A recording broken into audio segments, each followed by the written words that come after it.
자, 10시 10분입니다. 10시 10분. 새해하고도 열흘이 지났습니다. 오늘 보실 말씀은 로마서 3장 23절부터 24절입니다. 물론 주제별 성경 공부이기 때문에 오늘은 로마서 3장 23절부터 24절만 찾아보진 않겠고요. 다른 구절들도 많이 찾아볼 것입니다. 그러나 오늘은 주로 신약 성경에 기반해서 중요한 교리를 배울 것이기 때문에 핵심이 되는 구절 먼저 읽도록 하겠습니다.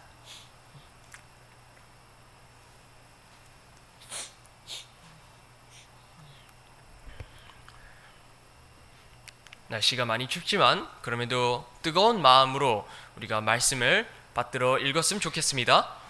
로마서 3장 23절부터 24절까지 한 목소리로 읽겠습니다. 시작! 모든 사람이 죄를 지어 하나님의 영광에 이르지 못하더니 그리스도 예수님 안에 있는 구속을 통해 하나님의 은혜로 값없이 의롭게 되었느니라. 아멘. 2달 전에 김현우 형제님께서 구원의 기초 교리를 계속 다루셨잖아요. 그 중에 칭의를 다룬 적이 있었어요. 성경의 기초에서 쉽게 다뤄주었기 때문에 칭의의 중요성에 대해서는 다들 잘 이해하셨으리라고 생각됩니다. 사실 구원론에서 칭의는 신학적으로 많은 논쟁이 오가고 있는 만큼 성경을 바르게 믿는 그리스도인일수록 반드시 잘 이해해야 하는 중요한 교리 중 하나입니다. 교회사적으로는 칭의라는 교리를 바르게 붙들고자 마르틴 루터는 목숨을 불사르며 로마 카톨릭에게 대항했고, 이후 많은 종교개혁자들이 성경에 기초하여 칭의 교리를 더욱 조직적으로 분석하였습니다. 이러한 역사적인 사례를 볼 때마다, 그런 역사들을 볼 때마다 칭의라는 교리는 반드시 성경에 있는 그대로 잘 설명해서 성도들에게 올바른 확신을 주어야 한다는 사실을 깨닫게 해줍니다. 그런 거로 오늘은 조직신학적인 면에서 이 칭의라는 중요한 교리를 조금 더 심도 있게 다뤄보길 원합니다. 두루뭉실하게 아는 것 이상으로 우리는 어떻게 하여 의롭다고 여겨졌는지를 성경 기록을 통해 오늘 연구해보는 시간 갖도록 하겠습니다. 말씀을 위해 잠시 기도하도록 하겠습니다. 전능하신 주 하나님, 비록 이 추운 날씨에도 성도들을 부르셔서 이 성경 공부 자리에 참여케 하시니 감사합니다. 주님, 오늘 칭의, 주님께서 우리를 의롭게 하셨다는 그 선언, 그것을 다시 한 번 더 복습하길 원하시는데, 주님께서 그 중요한 교리를 우리가 배울 때에 성령님께서 우리 안에 오셔서 그 바른 지혜로 우리가 이 말씀을 바로 이해할 수 있도록 늘 붙잡아 주시옵소서. 감사드리고 예수 그리스도 이름으로 기도드립니다. 아멘. 자, 칭의를 이해할 때 중요한 요소들이 많아요. 칭의, 영어로는 justification 이라고 하는데, 그것의 기본 의미는 하나님께서 의롭지 않은 죄인을 의로운 자가 되었다고 선언하는 것입니다. 선언이라는 표현에 주목해 주세요. 선언, declare라고 하죠. declaration, 선언. 칭의가 가지고 있는 개념은 일반적인 그래 너 잘났다 그래, 너 그래 의롭다 그래, 그 정도 단순하게 얘기할 수 있는 그런 개념이 아니라 그 단어 자체가 우선적으로 법적인 개념을 가지고 있습니다. 법적인 개념입니다. 그래서 성경을 통해 칭의를 이해할 때는 반드시 그 칭의가 사법적이고 법정적인 용어라는 사실을 파악해야 됩니다. 따라해 볼까요? 법적인 용어 혹은 사법적 용어. 왜냐 이게 사법적이고 법정적인 용어라는 사실을 파악해야 되는데, 그 이유는 실제로도 성경은 의에 대해 다룰 때 법적인 개념에서의 의를 많이 서술하고 있기 때문입니다. 창세기에서부터 이러한 예시가 있어요. 유다와 다말의 사건이죠. 유다와 다말의 사건인데 이건 제가 읽겠습니다. 석 달쯤 뒤에 어떤 이가 유다에게 고하여 이르되, 네 며느리 다말이 창녀짓을 행하였고 보라 또 행음하여 아이도 배었느니라 하니, 유다가 이르되 뭐라 했습니까? 그녀를 끌어내어 불태우라 하매, 그녀가 끌려 나아갈 때 자기 시아버지에게 사람을 보내어 이르되, 이 물건들이 임자로 말미암아 내가 아이를 배었나이다 하고, 또 이르기를 원하건대 이 도장과 팔찌와 지팡이가 누구의 것인지 식별해 주소서 하니, 유다가 그것들을 알아보고 이르되 그녀가 나보다 더 의로웠도다. 이는 내가 그녀를 내 아들 셀라에게 주지 아니하였기 때문이로다 하고 다시는 그녀를 또 알지 아니하였더라 라고 되어 있습니다. 창세기 38장 이야기예요. 족장이 가정을 이끌었던 그 고대근동 시대에는요, 지금과 같은 조직적인 법률은 없었습니다. 하지만 적어도 누가 더 의로운지 판단할 정도의 지식은 갖추고 있었습니다. 그 당시에도 형사 취수제라 해서 형이 죽었을 때 그의 동생이 그 형의 아내를 취해서 자녀를 낳아주어 형의 대를 잇게 해주는 법이 있었습니다. 우리나라에도 고구려가 그랬어요. 고구려에도 형사 취수제가 있었습니다. 그러나 유다는 첫째와 둘째가 어떤 사건에 의해서 죽었던 거로 셋째 아들만큼은 내가 죽도록 내버려둘 수 없다. 괜히 화를 당하면 안 되니까 셀라만큼은 줘야 되는데 다말에게 주지 않았고, 다말은 대를 잇기 위한 계책을 세우고 유다를 어떻게든 꼬셔서 아이를 배웠습니다. 유다는 몰랐어요. 그 당시에는. 나중에 알게 되었죠. 그래서 9절에 보시다시피 유다는 자신이 형사 취수제를 지키지 않았기 때문에 다말이 이러한 계책을 세웠음을 깨닫고 그녀를 자신보다 더 의로웠다고 어떻게 해요? 선언했습니다. 이런 법적인 원리는 우리의 구원의 문제에 있어서도 동일하게 적용됩니다. 칭의라는 단어가 법정적인 측면을 가지고 있다는 것을 더 쉽게 이해하기 위해서는 여러분들이 죄인이라는 신분으로 법정에 섰다고 상상해 주셨으면 합니다. 지금부터 법정에 있다고 생각하고, 이제 좀 왜 법이냐, 뭔 재수없는 소리 하고 있냐 이럴 수 있는데 한번 상상해 봤으면 좋겠습니다. 죄인이라는 신분으로 우리가 법정에 섰다고 상상해 봅시다. 우리는 실제로 구원받을 때에 법적인 판결을 받았는데 어떻게 우리가 의롭다고 선언되었는지를 다시 시뮬레이션 해본다는 상상을 하시면서 내용을 따라 주신다면 이 칭의의 중요한 교리를 쉽게 그리고 바르게 이해하기 쉬울 것입니다. 자, 법정에 가면 검사, 변호사, 옛날에는 글로 썼지만 이제는 컴퓨터로 타이핑해서 이 재판 상황을 다 기록하는 그런 서기관도 있었고요. 다양한 사람들이 앉아 있는 것을 또 볼 수 있겠죠. 근데 이제 피고인, 곧 죄인이 이들 중 누구를 바라보다가 벌벌 떨게 되겠습니까? 바로 법에 근거하여 죄의 유무를 가리고 합당한 판결을 내리는 판사일 것입니다. 그 판사 앞에서 벌벌 떨지 않겠습니까? 법정에서는 무엇보다도 판사의 역할이 매우 중요합니다. 헌법에 근거하여 올바르게 죄인을 심판하여 형벌을 내려야 하기 때문입니다.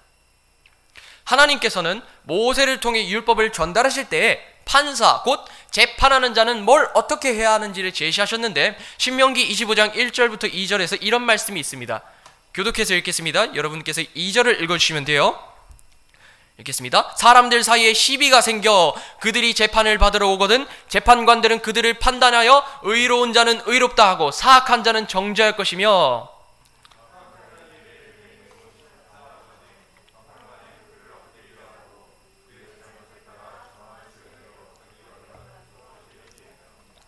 오늘날 판사라 불리는 이 재판관이 하는 일이 무엇입니까? 바로 의로운 자를 너 의롭다고 땅땅땅 하고 선언하고 사악한 자는 죄가 있다고 정죄하여 합당한 조치를 취하는 일 아니겠습니까? 이러한 율법을 주신 하나님 또한 죄인들을 심판하시는 심판자로서 의인과 악인을 심판하십니다. 주님께서도 심판하시는 분이십니다. 예레미야 11장 20절에 이렇게 얘기하죠. 그러나 오 의롭게 심판하시며 속중심과 마음을 시험하시는 만군의 주여, 내가 내 사정을 주께 드러냈사온즉 주께서 그들에게 원수 갚으시는 것을 내가 보게 하소서. 심판자를 향한 호소이죠. 법적인 호소라고도 할 수 있겠죠. 또 창세기 18장 25절에서 아브라함이 이렇게 호소합니다. 주께서 이런 식으로 행하여 의로운 자들을 사악한 자들과 함께 죽이시는 것은 결코 있을 수 없으며 의로운 자들을 사악한 자들처럼 여기시는 것도 결코 있을 수 없나이다. 온 땅의 심판자께서 의롭게 행하여야 하지 아니하리까 하며, 보시면 아시겠지만 의로우신 주님께서는 심판자로서 심판하시는 위치에도 항상 의롭게 심판하셨습니다. 심판하시는 위치에서도 판사로서 의롭게 심판하셨습니다. 하나님 자신의 의로 심판하시되 또한 하나님 자신께서 제정하신 율법으로 사람들을 마땅히 심판하셨습니다. 사람들 모두가 죄인의 상태로 있지만 이러한 죄인의 위치를 깨닫지 못하는 사람들이 널렸지 않습니까? 이들이 간과하고 있는 사실이 무엇입니까? 하나님께서 의로 심판하셔서 그들이 정죄를 받아 그분의 진노 아래 놓여 있다는 것입니다. 그 자신이 하나님께서 심판자로 계신 그 법정에 섰다는 사실을 전혀 모르고 있는 것입니다. 그들이 죽음 이후 심판대에서 하나님을 마주했을 때 한 번만 봐주세요? 기회를 주세요? 내가 몰랐어요? 그러니까 무슨 의미가 있겠습니까? 그 법정에 서면. 내가 법정에 섰을 때, 누군가가 법정에 섰을 때 내가 착하게 살게요 한다고 어떻게 판결이 쉽게 바뀝니까? 아니죠? 의로 재판하는 순간부터 봐주는 것 없이, 흔히 얄짤없이 심판하시는 하나님 앞에서 그들이 마주할 것은 지옥에서의 영원한 형벌 말고는 없었습니다. 예수 그리스도를 믿지 않았을 때 우리의 신분이 이러했다는 사실이 소름 돋지 않습니까? 우리가 하나님께서 심판자로 계신 그 법정에 서 있었다는 그 사실을 처절하게 깨달아야만 합니다. 소년 법정이건요, 소년 재판소 혹은 실제 법정을 갔었을 때나 할 것 없이 한 번 유죄를 선고받는데 집행유예 없이 징역형을 받게 된다면 바로 깜빵행입니다. 그렇죠? 집행유예가 있으면 그때 동안 죄를 안 지면 그만이지만 그냥 고지고대로 징역형을 받고 선고를 받는 순간 법정에서 자유롭게 나오지 못합니다. 끌려가죠. 바로 감옥행입니다. 자유롭게 나오지를 못해요. 그런데 우리는 하나님께서 심판자로 계신 그 법정에서 무사히 나올 수 있었습니다. 그것이 우리의 상태입니다. 이게 어떻게 가능했는지 궁금하지 않으십니까? 사람들끼리 법정에서 시시비비를 가릴 때는 고소자인 원고와 고소당한 피고가 있죠. 원고자, 피고자 혹은 피고인 있죠. 때때로 피고인의 유죄가 확인이 되지 않아 해당 재판을 기각시키는 일로 적지 않게 발생합니다. 그러나 하나님께서 계신 그 법정에서는 누가 의인이고 누가 죄인인지가 이미 밝혀져 있었습니다. 그런데 그거 아십니까? 재판에서는 두 사람 이상이 나와야만 재판이 성립됩니다. 죄인은 우리 같은 사람이니까 그렇다 치더라도요, 죄인은 우리 사람들이죠. 그렇다면 의인이 있어야 되는데 그 법정에 있었던 의인은 과연 누구였을까요? 바로 예수 그리스도셨습니다. 누가복음에서 백부장이 예수 그리스도를 뭐라 부르셨습니까? 누가복음 23장 47절에 이렇게 기록합니다. 이제 백부장이 이루어진 일을 보고 하나님께 영광을 돌리며 이르되 이분은 확실히 의로운 사람이었도다 하더라. 그렇습니다. 진정 의인이신 예수님께서도 우리가 있었던 그 법정에 같이 계셨던 것입니다. 여기서부터 하나님의 은혜가 어떻게 드러나는지 서서히 보이게 될 것입니다. 구원받은 우리는 하나님으로부터 법정적으로 의롭게 되었다고 판결을 받게 되었는데, 법정적인 의로움입니다. 그것을 칭의라고 했습니다. 아까 전에 이 법정적으로 하나님으로부터 의롭게 되었다고 선고받는 것, 그것이 칭의라고 했어요. 그러나 하나님께서는 아무 이유도 없이 죄인을 의롭다고 선고할 수 없으십니다. 왜냐하면 잠언 17장 15절에서 어떻게 기록되어 있냐면 사악한 자를 의롭다는 자와 의인을 정죄하는 자는 둘 다 죽기 가증한 자니라 라고 말씀했기 때문입니다. 그렇게 우리는 우리를 의롭다고 선언하시기 위해 그 법정에서 이루어진 일들을 역시 주목해야 합니다. 법정에서 이루어진 일들을 핵심 키워드로 구분하면 두 가지가 나오는데 오늘 이 두 가지를 면밀하게 분석해 보도록 하겠습니다. 첫 번째로 다뤄볼 주제는요, 의의 전가입니다. 따라해 보겠습니다. 의의 전가. 첫 번째는 의의 전가입니다. 그리스도의 의가 죄인에게 전가되어 우리의 법적인 신분을 바꾸었습니다. 법적인 신분이에요. 전가라는 용어의 의미를 국어사전에서 찾아보면요, 지금 보시다시피 이렇습니다. 잘못이나 책임을 타인에게 넘겨씌움. 그래서 책임 전가한다라는 말이 있지 않습니까? 이런 의미에서 비롯되었습니다. 야, 너 책임 전가하지 마. 너 나한테 책임 전가하지 마라. 막 이런 표현이 있지 않습니까? 실제로 우리는 죄를 범하였고 그에 따른 형벌을 받아야만 했는데 하나님께서 심판자로 계신 그 법정에서 우리의 죄와 형벌이 예수님께 넘겨 씌워졌습니다. 이것은 죄의 전가에 해당합니다. 우리의 죄가 그리스도께로 전가되었다, 혹은 더 씌워졌다, 혹은 그것이 떠넘겨졌다. 예수님께. 고린도후서 5장 19절은 이렇게 얘기합니다. 곧 하나님께서 그리스도 안에 계시사 세상을 자신과 화해하게 하시며 그들의 범법을 그들에게 돌리지 아니하시고 화해하게 하는 말씀을 우리에게 맡기셨느니라. 21절은 같이 읽겠습니다. 시작. 하나님께서 죄를 알지 못한 그분을 우리를 위하여 죄가 되게 하신 것은 우리가 그분 안에서 하나님의 의가 되게 하려 하심이라. 국어사전에서 전가라는 단어의 뜻은 좀 부정적인 의미에서 쓰여지긴 합니다. 그러나 성경 기록에 근거한 그 본래의 뜻을 보면요, 또 상당히 긍정적인 의미로도 쓰입니다. 최근에 읽었던 책 중에 혹은 제가 성경론을 다룰 때마다 늘 즐겨 읽는 신학자 이름이 있습니다. 프랑키스쿠스 투레티누스죠. 그 변증 신학자 중 한 사람인데, 이 투레티누스는 칭의의 본래적 용법을 어떻게 설명하냐면요, 어떤 사람이 하지 않은 일을 마치 그가 그 일을 한 것처럼 여기는 것이라고 말합니다. 이것이 성경에서 사용되는 전가의 본래적인 의미라고 얘기합니다.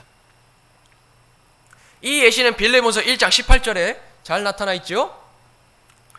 빌레몬서 1장 18절에 빌레몬에게 무엇이라 얘기하냐면, 만일 그가 네게 잘못을 했거나 조금이라도 빚을 졌거든 그것을 내 회계장부에 넣어라.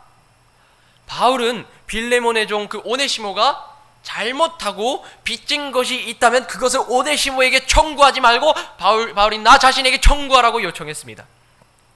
오네시모가 갚아야 할 돈을 오네시모가 갚아야 할 돈이 있다면 그것을 바울이 대신 갚아야 할 것으로 여기라고 한 것입니다. 그렇게 되면 오네시모는 자신이 진 빚을 스스로 갚을 필요가 없게 됩니다. 이것이 전가를 잘 설명해주는 좋은 예시입니다. 우리는 우리의 불완전한 의로 하나님으로부터 의롭다고 판결받을 수 없습니다. 우리 불완전하니 누더기 같은 의, 그 자기 의로 의롭다고 여겨질 수는 없는 것입니다. 하나님 앞에서는 어딘가 모자라거나 결여된 의가 아닌 완전한 의가 요구됩니다. 여기서 중요하죠. 예수 그리스도의 의는 하나님을 만족시킬 수 있는 완전한 의를 가지고 계셨습니다. 그래서 로마서 5장 18절 19절은 이렇게 얘기합니다. 그러므로 한 사람의 범죄로 말미암아 심판이 모든 사람에게 임하여 정죄에 이른 것 같이 한 사람의 의로 말미암아 이 거저 주시는 선물이 모든 사람에게 임하여 생명의 칭의에 이르렀나니, 한 사람의 불순종으로 말미암아 많은 사람이 죄인이 된 것 같이 한 사람의 순종으로 말미암아 많은 사람이 의로운 자가 되리라. 예수님께서는 지상에서 아버지 하나님의 말씀에 순종함으로 율법을 완전하게 다 성취하셨습니다. 다시 말해 이 지구상에서 완전한 의를 가지신 것입니다. 그런데 하나님께서는 예수 그리스도의 그 완전한 의를 예수 그리스도를 주님으로 믿은 죄인들에게 주셨습니다.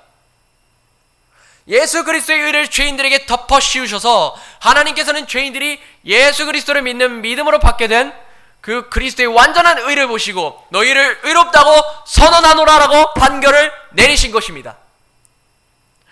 우리가 예수 그리스도를 믿었다고 당장 우리의 내면이 어디 마법소녀가 변신하는 것처럼 변신하는 것마냥 변하지 않습니다. 어디 애니메이션 보면은 막 마법소녀 변신하는 장면이라든지 마법소년이 변신하는 장면이라든지 많이 나오잖아요. 그렇게 우리의 내면이 변하지가 않아요. 우리가 의롭게 선고받았다 해서 우리 내면이 바로 변하지는 않아요. 그런데 무엇이 변했는지 아십니까? 바로 우리의 법적인 신분이 변한 것입니다. 우리 법적인 신분이 변한 것입니다. 우리는 예수 그리스도를 믿고 법적으로 의롭다고 인정을 받은 자로서 합당한 신분을 갖게 된 것입니다. 그래서 로마서 4장 24절이 다음과 같이 얘기하죠. 우리가 예수 우리 주를 죽은 자들로부터 살리신 분을 믿을진데 그것을 의로 인정받을 우리도 위한 것이니라. 이제 imputation, 흔히 영어로 imputed라는 단어가 많이 쓰여요. 영어 성경에서는 전가라는 단어를 사용할 때 imputed 막 그런 단어를 사용하는데 우리 한글 성경에서는 의로 인정되었다라는 표현으로 번역되었습니다. 이는 예수 그리스도를 믿음으로 그분의 의를 수여받아 의롭다고 인정받았다라는 것을 표현한 것입니다. 의를 인정받았다. 이 표현이 나오면 그것은 그리스도의 전가라고 보시면 됩니다. 그리스도의 의의 전가. 핵심 키워드입니다. 바울은 또한 빌립보서에서 그리스도인이 하나님에게서 난 의를 소유한 사실을 정확하게 밝혀주고 있습니다. 같이 따라 읽어볼까요? 시작! 율법에서 난 내 자신의 의가 아니라 그리스도의 믿음을 통한 의, 곧 믿음으로 말미암아 하나님에게서 난 의를 소유한 채 그분 안에서 발견되려 함이라. 그리고 또 마지막으로 이 주제에 대해서 마지막이죠. 같이 읽겠습니다. 시작! 그러나 너희는 하나님에게서 나서 그리스도 예수님 안에 있고 예수님은 하나님에게서 나사 우리에게 지혜와 의와 성별과 구속이 되셨으니 이것은 기록된 바 자랑하는 자는 주를 자랑할지니라 함과 같게 하려 함이니라. 하나님으로부터 법정에서 의롭다고 선언된 그리스도인 모두는 위 말씀들처럼 그리스도의 의, 그 은혜 하나로 우리의 신분이 의인의 신분으로 변화된 것입니다. 그리스도의 의를 더 시험받아서 그에 따라 법적인 판결로 우리는 의인이라고 여겨진 것입니다. 그러니 이 말씀들처럼 이제 나 자신을 자랑할 것이 아니라 믿음으로 우리에게 완전한 의를 씌워주신 예수 그리스도, 우리 주님을 자랑해야 할 것입니다. 그리고 두 번째 주제죠. 이것도 성경 구절을 많이 볼 것인데 두 번째로 보실 것은 바로 그리스도의 대신 속죄입니다. 따라해 볼까요? 대신 속죄. 의외로 간단해요. 말 그대로 있는 그대로 보시면 돼요. 대신 죄를 제거하셨다는 의미입니다. 대신 죄를 혹은 죄값을 치르셨다라는 의미입니다. 우리 인간은 모두 죄를 지어 하나님의 영광에 이르지 못하고 그 죄의 삭신 사망과 죄값에 따른 형벌을 치러야 합니다. 아까 칭의와 관련돼서 전가라는 주제가 정말 중요한 위치에 있음을 보았는데 그리스도의 의가 예수 그리스도를 믿는 죄인들에게 더 씌워졌다고 말했습니다. 그리고 우리의 죄와 그에 따라 받아야 할 형벌은 모두 예수 그리스도께 뒤집어 씌워졌다고 말씀드렸습니다. 이것을 일반적으로 신학계에서는 뭐라 얘기하냐면 이중전가라고 부릅니다. 이중전가, 더블 임퓨테이션이라고도 합니다. 또 이와 같은 놀라운 사실을 마르틴 루터는 이와 같은 놀라운 사건을 위대한 교환이라고도 불렀습니다. 그분의 의가 나에게로 씌워지고 나의 죄와 그에 따른 형벌은 그리스도께로 더 씌워졌다. 그것을 두고 마르틴 루터는 위대한 교환이라고 불렀습니다. 하나님께서 심판자로 계신 그 법정의 상황으로 한번 다시 돌아봅시다. 우리가 다시 법정에 있다고 다시 한 번 더 상상해 주세요. 법정에 있다고 생각하고 다시 한 번 더 그 시뮬레이션으로 돌아가 보겠습니다. 죄값은 반드시 치르게 되어 있고 죄에 대한 형벌은 반드시 선고되어야 합니다. 아직 선고가 안 됐어요. 우리가 믿음으로 의롭다고 선고받은 것은 사실이지만 우리의 죄값을 뒤집어 쓰신 하나님의 독생자 예수 그리스도께서도 판결을 받으셔야만 했습니다. 아까 봤던 구절이죠. 아까 보셨던 구절입니다. 예. 그분께서는 우리를 위해서 스스로 죄가 되셨습니다. 같이 읽겠습니다. 시작! 하나님께서 죄를 알지 못한 그분을 우리를 위하여 죄가 되게 하신 것은 우리가 그분 안에서 하나님의 의가 되게 하려 하심이라. 예, 그리스도께서는 아버지 하나님으로부터 죄인의 취급을 받은과 동시에 우리의 불법들 또한 담당하셨습니다. 구약시대 이사야는 그리스도께서 죄인들의 불법들을 담당하게 될 것이라고 또한 대언하였습니다. 그리고 그것이 실제로 이루어졌죠. 이사야 53장 11절 보면은 이렇습니다. 그가 자기 혼이 해산의 고통을 치른 것을 보고 만족하게 여기리라. 해산의 고통을 치른 것을 보고요. 나의 의로운 종이 자기 지식으로 많은 사람을 의롭게 하리니 그가 그들의 불법들을 담당하리라. 그래서 예수님께서 우리를 의롭게 하시고자 모든 죄를 뒤집어 씌웠고 혼의 고통을 감내하시면서 죄값에 따른 형벌을 받으셨는데 그 형벌이 무엇이었습니까? 바로 극한의 고통을 주는 십자가, 그 십자가에 못 박혀 죽으시는 것이었습니다. 베드로전서 2장 22절에서 24절은 다음과 같이 말합니다. 그분께서는 죄를 짓지 아니하시고 입에 교활함도 없으시며 욕을 당하시되 맞대어 욕하지 아니하시고 고난을 당하시되 위협하지 아니하시며 오직 의롭게 심판하시는 분에게 자신을 맡기시고 친히 나무에 달려 자신의 몸으로 우리의 죄들을 지셨으니 이것은 죄들이 대하여 죽은 우리가 살아서 의에 이르게 하려 하심이라.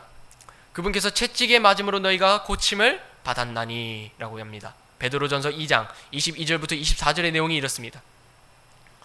십자가 곧 나무에 달린 사람은 또 율법에 따르면 저주받은 사람입니다. 사실 이 저주를 죄를 범한 우리가 받아야 했지만 예수님께서 십자가에 달리셔서 그 저주를 대신 받으신 것입니다. 그리고는 우리가 받을 형벌을 모두 면제시키셨는데 이것을 두고 대신 속죄하러 가며 이 같은 형벌의 선고 또한 하나님께서 계신 법정에서 모두 일어났습니다.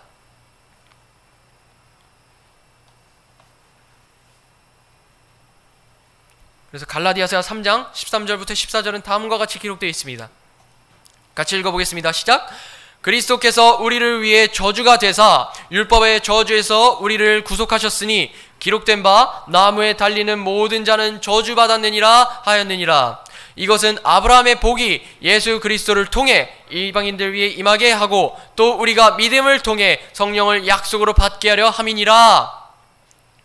바울의 서신에 따르면 예수님께서 형벌을 대신 감당하시고 죄값을 대신 치르셔서 믿음으로 의롭게 됨과 동시에 그 동일한 믿음으로 성령님을 받게 된다고 하였습니다. 그 동일한 믿음으로 성령을 받게 된다고 하였습니다. 여기서 왜 뜬금없이 대신 속죄 얘기하는데 성령이 나오느냐? 왜 성령을 받는다는 그 언급이 나왔을까요? 왜? 계속 반복해서 말씀드립니다. 칭의는 어디 로마 카톨릭에서 얘기하는 것처럼 선행을 통해 내적으로 내가 갱신되어야 혹은 내가 칠성사를 지켜야 어떻게든 고해성사를 해야 내적으로 갱신되어야 받게 되는 것이 칭의가 아니에요. 우리의 내면과는 상관없이 법정적으로 우리의 신분 상태가 변하는 것을 칭의라고 했습니다. 이게 구분이 안 되면 카톨릭한테 또 낚이는 수가 있어요. 조심하셔야 돼요. 이 칭의에 대한 구분을 정확하게 하셔야 돼요. 우리가 믿음으로 구원을 받고 법적 신분 상태가 변화되었지만 그 법적인 신분 상태에 걸맞는 삶을 또 살아야 되지 않겠습니까? 그 법적인 의인의 신분 상태에 걸맞는 삶을 살도록 올바른 방향을 제시하실 수 있는 분이 바로 성령님이십니다. 성령님께서 우리가 실제로도 하나님께서 기뻐하시는 그 거룩한 삶을 살 수 있게끔 하기 위해서 우리 안에 오셔야만 했습니다. 예수 그리스도의 대신 속죄는 우리의 신분의 변화를 위해서 그리고 성령을 통해서 그에 걸맞는 거룩한 삶을 살기 위해 우리가 그러한 삶을 살도록 하기 위해 계획된 하나님의 큰 그림이었던 것입니다. 그렇게 죄의 형벌을 받고 죽으신 주님께서는 우리의 칭의를 위해 3일 후에 부활하셨고 심판자 하나님께서는 우리의 형벌을 면제하시고 우리를 의롭다고 선언하신 뒤 해당 재판을 종결하셨습니다. 정리해볼까요? 다같이 정리해볼까요? 그렇게 우리는 법정에서 나왔습니다. 하나님께서 심판자로 계신 그 법정에서 나왔습니다. 어디 끌려다니지 않고요. 심판에 따른 그 형벌을 받으러 어디 끌려다니지 아니하고 자유로이 나왔습니다. 길다면 길게 느껴질 수도 있는 것이 재판이고요. 짧다면 짧게 느껴질지도 모르는 게 재판이지요. 그렇지만 그 재판을 받는 그 시간 동안 휩싸였던 그 불안감이 지나가고 우리는 안도할 수 있게 되었습니다. 법적으로 의롭게 된다는 것이 이렇게 심오하고도 큰 감동이 됩니다. 왜냐하면 그 법정에서 그리스도인이 하나님의 크신 은혜를 예수 그리스도를 통하여서 경험했기 때문입니다. 이제 그리스도인으로서의 신분 상태를 또 묵상해 보았으면 좋겠습니다. 우리가 믿음으로 의로운 자라는 법적인 신분을 주시기 위해 일하신 분이 누구십니까? 예수 그리스도시지요? 근데 그분이 어떻게 불렸습니까? 요한복음 1장 29절 같이 읽겠습니다. 시작. 다음날 요한이 예수님께서 자기에게 오시는 것을 보고 이르되 세상 죄를 제거하시는 하나님의 어린 양을 보라! 우리의 죄값과 형벌을 면제시키신 주님 곧 예수 그리스도께서 하신 일들을 곰곰이 생각해보면 생각해볼수록 이것이 그분의 은혜의 복음이라는 사실을 명확하게 깨닫게 됩니다. 그 은혜를 누릴 수 있었으니 하나님께 감사를 드려야 마땅하지 않겠습니까? 칭의 교리를 배우는 데 있어 우리가 배운 것이 두 가지였습니다. 바로 의의 전가 그리고 대신 속죄, 이 둘을 오늘 정확하게 배우게 되었습니다. 이 키워드와 그 의미를 기억하시되 이 모든 것이 우리의 행위로 이루어진 것이 아닌 믿음을 통해 주어진 하나님의 은혜임을 정확하게 깨닫고 성령 안에서 의인에 걸맞는 그러한 삶을 살아가시는 베다니 침례교회 성도 여러분이 되시기를 소망하면서 마지막으로 한 구절을 읽고 마치겠습니다. 로마서 3장 24절이죠. 23절이 아닙니다. 마지막으로 읽고 마치겠습니다. 시작. 그리스도 예수님 안에 있는 구속을 통해 하나님의 은혜로 값없이 의롭게 되었느니라. 아멘. 오늘 우리가 은혜를 기억하면서 주님 우리에게 이러한 법적인 신분, 의인이라는 법적인 신분을 주셨으니 감사합니다. 그리고 그 은혜에 따라 우리가 성령님 안에서 의인에 걸맞는 삶을 살 수 있도록 늘 거룩한 삶을 지도해 주소서 하고 개인 기도하시면서 오늘 아침 성경 공부 마치도록 하겠습니다. 그리고 오전 예배 준비하도록 하겠습니다.